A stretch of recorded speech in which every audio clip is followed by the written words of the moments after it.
معلوم ہے کہ جب یہ لوگ تمہاری بات کان لگا کر سنتے ہیں تو کس لیے سنتے ہیں، اور جب یہ آپس میں سرگوشیاں کرتے ہیں تو ان باتوں کا بھی ہمیں پورا علم ہے۔ جب یہ ظالم اپنی برادری کے مسلمانوں سے یوں کہتے ہیں کہ تم تو بس ایک ایسے آدمی کے پیچھے چل پڑے ہو جس پر جادو ہو گیا ہے، دیکھو انہوں نے تم پر کیسی کیسی پھپتیاں چست رکھی ہیں، یہ راہ سے بھٹک چکے ہیں چنانچہ یہ راستے پر نہیں آ سکتے،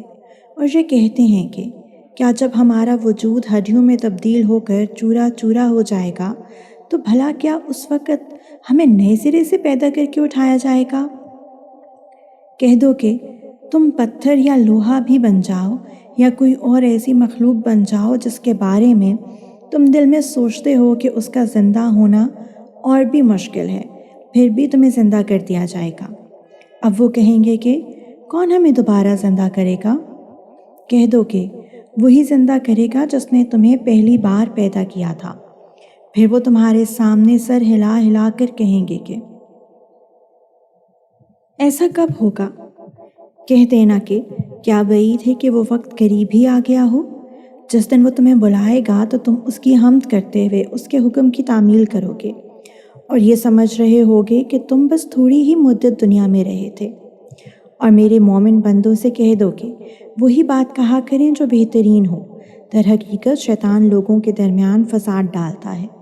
شیطان یقینی طور پر انسان کا کھلا دشمن ہے۔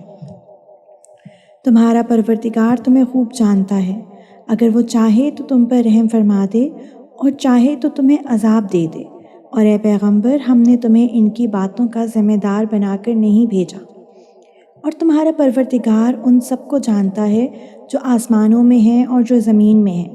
اور ہم نے کچھ نبیوں کو دوسرے نبیوں پر فضیلت دی ہے، اور ہم نے داؤد کو زبور عطا کی تھی۔ جو لوگ اللہ کے علاوہ دوسرے معبودوں کو مانتے ہیں ان سے کہہ دو کہ جن کو تم نے اللہ کے سوا معبود سمجھ رکھا ہے انہیں پکار کر دیکھو، ہوگا یہ کہ نہ وہ تم سے کوئی تکلیف دور کر سکیں گے اور نہ اسے تبدیل کر سکیں گے۔ جن کو یہ لوگ پکارتے ہیں وہ تو خود اپنے پروردگار تک پہنچنے کا وسیلہ تلاش کرتے ہیں کہ ان میں سے کون اللہ کے زیادہ قریب ہو جائے، اور وہ اس کی رحمت کے امیدوار رہتے ہیں اور اس کے عذاب سے ڈرتے ہیں۔ یقیناً تمہارے رب کا عذاب ہے ہی ایسی چیز جس سے ڈرا جائے، اور کوئی ایسی بستی نہیں ہے جسے ہم روز قیامت سے پہلے ہلاک نہ کریں یا اسے سخت عذاب نہ دیں۔ یہ بات تقدیر کی کتاب میں لکھی جا چکی ہے۔ اور ہم کو نشانیاں یعنی کفار کے مانگے ہوئے معجزات بھیجنے سے کسی اور چیز نے نہیں، بلکہ اس بات نے روکا ہے کہ پچھلے لوگ ایسی نشانیوں کو جھٹلا چکے ہیں۔ اور ہم نے قوم سمود کو اونٹنی دی تھی جو آنکھیں کھولنے کے لیے کافی تھی، مگر انہوں نے اس کے ساتھ ظلم کیا، اور ہم نشانیاں ڈرانے ہی کے لیے بھیجتے ہیں۔ اور اے پیغمبر وہ وقت یاد کرو جب ہم نے تم سے کہا تھا کہ تمہارا پروردگار اپنے علم سے تمام لوگوں کا احاطہ کیے ہوئے ہے، اور ہم نے جو نظارہ تمہیں دکھایا ہے اس کو ہم نے کافر لوگوں کے لیے بس ایک فتنہ بنا دیا، نیز اس درخت کو بھی جس پر قرآن میں لعنت آئی ہے۔ اور ہم تو ان کو ڈراتے رہتے ہیں لیکن اس سے ان کی سخت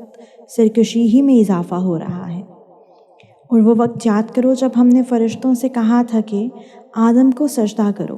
چنانچہ انہوں نے سجدہ کیا لیکن ابلیس نے نہیں کیا۔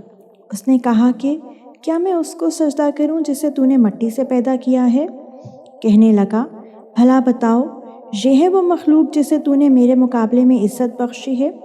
اگر تو نے مجھے قیامت کے دن تک مہلت دی تو میں اس کی اولاد میں سے تھوڑے سے لوگوں کو چھوڑ کر باقی سب کے جبڑوں میں لگام ڈالوں گا۔ اللہ نے کہا جا پھر، ان میں سے جو تیرے پیچھے چلے گا تو جہنم ہی تم سب کی سزا ہوگی، مکمل اور بھرپور سزا، اور ان میں سے جس پر تیرا بس چلے انہیں اپنی آواز سے بہکا لے،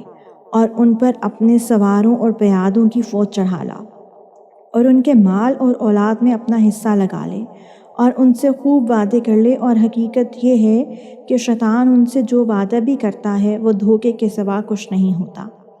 یقین رکھ کہ جو میرے بندے ہیں ان پر تیرا کوئی بس نہیں چلے گا، اور تیرا پروردگار ان کی رکھوالی کے لیے کافی ہے۔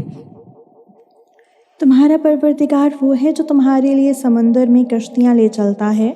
تاکہ تم اس کا فضل تلاش کرو، یقیناً وہ تمہارے ساتھ بڑی رحمت کا معاملہ کرنے والا ہے۔ اور جب سمندر میں تمہیں کوئی تکلیف پہنچتی ہے تو جن دیوتاؤں کو تم پکارا کرتے ہو وہ سب غائب ہو جاتے ہیں، بس اللہ ہی اللہ رہ جاتا ہے۔ پھر جب اللہ تمہیں بچا کر خشکی تک پہنچا دیتا ہے تو تم منہ موڑ لیتے ہو، اور انسان بڑا ہی ناشکرا ہے۔ تو کیا تمہیں اس بات کا کوئی ڈر نہیں رہا کہ اللہ تمہیں خشکی ہی کے ایک حصے میں دھنسا دے، یا تم پر پتھر برسانے والی آندھی بھیج دے اور پھر تمہیں اپنا کوئی رکھوالا نہ ملے؟ اور کیا تم اس بات سے بھی بے فکر ہو گئے ہو کہ وہ تمہیں دوبارہ اسی سمندر میں لے جائے، پھر تم پر ہوا کا طوفان بھیج کر تمہاری ناشکری کی سزا میں تمہیں غرق کر ڈالے؟ پھر تمہیں کوئی نہ ملے جو اس معاملے میں ہمارا پیچھا کر سکے۔ اور حقیقت یہ ہے کہ ہم نے آدم کی اولاد کو عزت بخشی ہے اور انہیں خشکی اور سمندر دونوں میں سواریاں مہیا کی ہیں، اور ان کو پاکیزہ چیزوں کا رزق دیا ہے، اور ان کو اپنی بہت سی مخلوقات پر فضیلت عطا کی ہے۔ اس دن کو یاد رکھو جب ہم تمام انسانوں کو ان کے اعمال ناموں کے ساتھ بلائیں گے، پھر جنہیں ان کا اعمال نامہ داہنے ہاتھ میں دیا جائے گا تو وہ اپنے اعمال نامے کو پڑھیں گے اور ان پر ریشہ برابر بھی ظلم نہیں ہوگا۔ اور جو شخص دنیا میں اندھا بنا رہا وہ آخرت میں بھی اندھا بلکہ راستے سے اور زیادہ بھٹکا ہوا رہے گا۔ اور اے پیغمبر، جو وحی ہم نے تمہارے پاس بھیجی ہے، یہ کافر لوگ تمہیں فتنے میں ڈال کر اس سے ہٹانے لگے تھے تاکہ تم اس کے بجائے کوئی اور بات ہمارے نام پر گھڑ کر پیش کرو، اور اس صورت میں یہ تمہیں اپنا گہرا دوست بنا لیتے۔ اور اگر ہم نے تمہیں ثابت قدم نہ بنایا ہوتا تو تم بھی ان کی طرف کچھ جھکنے کے قریب جا پہنچتے، اور اگر ایسا ہو جاتا تو ہم تمہیں دنیا میں بھی دگنی سزا دیتے اور مرنے کے بعد بھی دگنی، پھر تمہیں ہمارے مقابلے میں کوئی مددگار نہ ملتا۔ اس کے علاوہ یہ لوگ اس فکر میں بھی ہیں کہ اس سرزمین مکہ سے تمہارے قدم اکھاڑیں